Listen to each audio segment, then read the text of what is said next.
first of all, Arne, obviously Virgil committing his future to the club on the back of Mo doing the same. What kind of statement do you feel the club is making by tying those two down? No, it tells you that we want to keep our best players. The players that have played a great season for so many years in a row now, and that we're able to keep them when they are free agents, tells you probably the ambitions we have for the upcoming years. And yeah, I'm really happy that the both of them extended. Virgil, we've spoken about Mo last week, and Virgil has been so important for us defensively, offensively, in and around the dressing room. Great personality and a great football player. Obviously then I have to ask you about Trent as well. I mean, what message do you hope the fact that 2 out of the 3 have signed sends to him, and do you know yet what decision he's made regarding his future? Nah, I think you would be surprised if I answer differently now than I've answered for the whole season. So it's nice that we've done already 2 announcements, and we can talk about that for hours. But if you want to talk for hours about me, about Trent, then it's for hours the same answer. We don't talk about these things as long as things are not done yet, and they aren't. So that's why we don't talk in public about his situation. But I take it though, like you did with Mo and with Virgil, you would still hope that Trent would see his future here. Trent is coming back from an injury. He trained with us yesterday, and every time he plays with us and trains with us, he shows his commitment. He shows how he's worked so hard to be back already now. And the moment he's on the pitch, he shows me what a great football player he is, and how much he's involved in us trying to achieve our goals this season. He's worked so hard during the whole season and now in his rehab to be back with the team again. And the fans of Liverpool, everyone who watches football for the last 5, 6 or 7 years, knows that he's an incredible fullback. Has been an incredible fullback for this football club. And let's see what the future brings. Ready for this weekend, Trent? Not to start, but if today and tomorrow things go well, he might be on the bench, but definitely not start because he's out for 5.5 weeks, and this is today probably his first session with the team. Was Wednesday, I think. He did parts of the team session, so he's not able to start, but hopefully he can be able to join us, because for Connor he's been out for a long time, so for him to play 90 isn't easy as well. So it would be nice if Trent is with us during the weekend. Yes. The goal is obviously to get over the line. What thought have you given that this weekend could be the weekend that you clinch the Premier League title? Well, my thoughts are not on that at all. My thoughts are all, as always, on Leicester and on our team. How to improve, what can we do better. So we couldn't do many things better in the first half against West Ham. We could do a lot of things better in the second half. So during the start of the week we've worked on that a lot, and now we are working towards Leicester. One game at a time, and influence the one we can influence on, and that's the Leicester game. Thank you. Yeah. Arne, have you not given it any thought what this weekend might hold and what next weekend might hold? The honest answer is no, but I'm not sure if you believe me, but that is the honest answer. My whole life I'm living in the moment, in the day, and I'm not looking backwards a lot, and I'm not looking forward a lot, because it's the type of person that I am, that I'm not constantly looking back at what I've achieved at former clubs. Or that is also so difficult in football. People constantly tell you try to enjoy the whole journey and blah blah blah, but the only thing as a manager you're thinking of, oh, during the weekend there's a game coming up as well, and we need to win that, and we need to win the next, and we need to win the next. So maybe that's one of the reasons, because I'm already so long in football, that that you get used to the fact of living day by day and trying to influence day by day. Yeah, fair enough. Just going back to Virgil then, how important a figure do you feel he is for this football club? It's almost difficult to describe, because you know how important he is when you see him play. So that's what we all see. Everybody has given him compliments over the years so many times about how good he is as a defender. I mostly watch football and looking at ball possession. So he's so good in bringing the ball out from the back. his diagonal passes are of course known by everyone towards Mo, but the amount of times he plays balls through the lines, the timing when he passes it. And then the leader he is in and around this AXA training center, that is something I haven't worked with a player like him in terms of leadership. So the energy he brings to the team in every single training session, and how professional he is for himself, but also tries to influence his teammates, especially the younger ones. I think Ryan is a great example of that. He's constantly on him, trying to make him even more of a professional than Ryan already is. But Ryan wasn't used to playing so many games, so he's constantly on him. So he's having a big influence at this club. But the main influence he has is, of course, in the weekend, and that is also the thing he has to focus on mostly. But the good thing with him is he also attributes here at the AXA, and hopefully he can do that in the upcoming 2 seasons as well. Thank you. You say upcoming 2 seasons. I just wonder with Virgil, how long do you think he can play at the very highest level for? In recent years we've seen Thiago Silva playing at 39 for Chelsea in the Premier League. Has Virgil got the potential to be at that level for many years to come?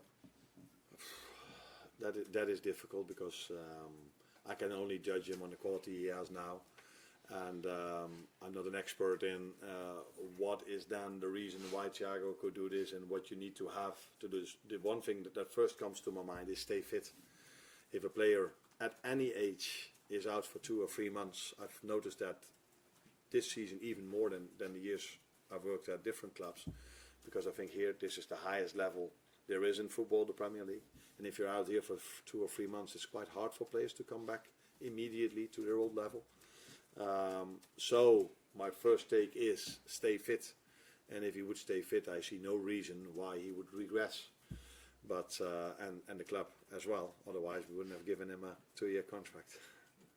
And a lot of talk among fans about the number 9 position and how different players have played that role this season. I just wonder, going forward, what kind of qualities do you want in your number 9, and what would suit your tactics from that position, ideally going forward? You want a difficult answer or a simple answer? Let's go for some random. No, the simple answer is what you want from a number 9: goals. Yeah. That's why you play a forward, not only a winger, but also your number 9. So he needs to produce goals. And apart from that, I think in modern day football, a number 9, like a right winger, like a midfielder, like a defender, they need to work hard and be part of an intense pressing team. If you look at the teams that are now playing in the semi-final of the Champions League, they are all 11 players that work their ass off. Is that or can I? Yeah, that's still okay. Yeah, apologies for the language. So that is also what I'm expecting from our number 9, that he's part of an intense pressing team.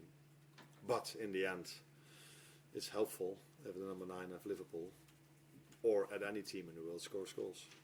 That was the short answer. Five live. Now that they're both done, Arne, are you able to give us any insight on how impressed you've been with how Mo and Virgil have not let any of the contract talk and obviously what's been going on this season impact anything at all on the pitch? Yeah, but maybe pundits, media always assume that we are so affected by what's been said in the media. But if you are playing so many years at this level, like Virgil and Mo do, I don't think you're affected anymore by what people say. And these 2 players are also not. If they wouldn't get a contract anywhere around the world anymore, it's not like they don't have enough money to do some groceries next season. So probably they're not worried. They're not as worried as you might think they were about their situation. You might give the club some compliments that they played so well, maybe because they had to play for a contract, which is I think not true, because they played 6 years so well when they had a contract. But I think these players are old enough that they are not affected by what's been said in the media. And Virgil's spoken recently about it being a big summer for the club, and you don't often hear that from players, but maybe telling of obviously his stature within the squad. But how important was that to the 2 of them, Virgil and Mo, that obviously there are those assurances of the club building for the future, of course? Yeah, I think at Liverpool there's always a big summer at a club like this, and it's already a big summer now because maybe the players don't follow everything what's been said in the media. Me neither. But what I do know, sitting here every time, that it was a big thing. Can we hold on to him? Can we hold on to him? And by holding on already on 2, it's already a big summer. So let's see what the rest of the summer will bring. But it would be strange for me to say now that I'm not happy with the team we are having, because I've said this for a year. So we are happy with the team we're having. So maybe if we can even keep that team, that would already be a big summer. Carl? On that though, people always say if you stand still, you go backwards in terms of transfers. So how much are you planning for the improvements that have to be made, and where do you think improvements have to be made in this team, which has done so well already this season? Yeah, we showed the opposite last season, Yeah. because we didn't change anything. So, and I don't think we went downwards. I in general I agree with you, but there's also lots of study being done. The longer a team plays together, the more success it has. So I think the core of the team you want to keep as long as you can together, as long as they are performing in the best possible way. But it is also in general good to have some new energy in and around the place with 1 or 2 new players. That I agree on. But it isn't really a necessity if you look at the quality we have and the quality of a season we've had. Because again, we saw during the week how good of a team Newcastle is. So they're number 3 now. So that they played so well against us in the League Cup final isn't probably not a surprise anymore. And Paris Saint-Germain has been good, but Villa showed, the number 7 at the moment in England, that they can win from Paris Saint-Germain. What a league we are in. Well, Hi Arne, we've spoken over the course of the season about frustration and maybe people focusing on results rather than performances, but in recent weeks it feels like it's flipped a little bit, with lots of pundits talking about Liverpool's performances not being great, maybe calling it a bit of a wobble, but the reality is over the last 6 games you've actually gained 5 points on Arsenal at this crucial point of the season. Do you think that there's not been enough focus on Liverpool's resilience at this stage of the season? That's difficult to judge because I don't follow everything what's being said. What I see is that indeed I think we've won 5 out of the last 6 games. And what I've seen is during the whole season, I've said this I think multiple times, the first 32 games we've played in the Premier League were apart from 3 or 4, they were all tough, but when you look at the results, I think we've won many games with 1 or 2 goals difference, and only 2 or 3 with more than 2 goals difference. So that tells you that it is a very good league we are in, and how hard it is to win a game of football. And I'm not bothered by opinions of pundits. That's where they are for. They need to have an opinion. And yes, we didn't play well the second half against West Ham. So if they tell we didn't play well the second half against West Ham, I have to totally agree with them. But let's look back at Wolves away. We didn't play well for 90 minutes. And that was the start of the season. So it's not the first time that we don't play well. Wolves at home, second half performance, not 1 shot on target. So I think you can look at it both ways. You can see it as a big compliment that you then are where you are in the league, where we are. Or you say it's not the team like City that was at halftime last season either 2-0 up, either 3-0 up, or 4-0 up. Yeah, that would be the next step for us. If that's still possible, because Pep says that isn't possible in the current Premier League anymore. But everyone is going to try to next season. He, Mikel, and me as well. Yes. Thanks a lot.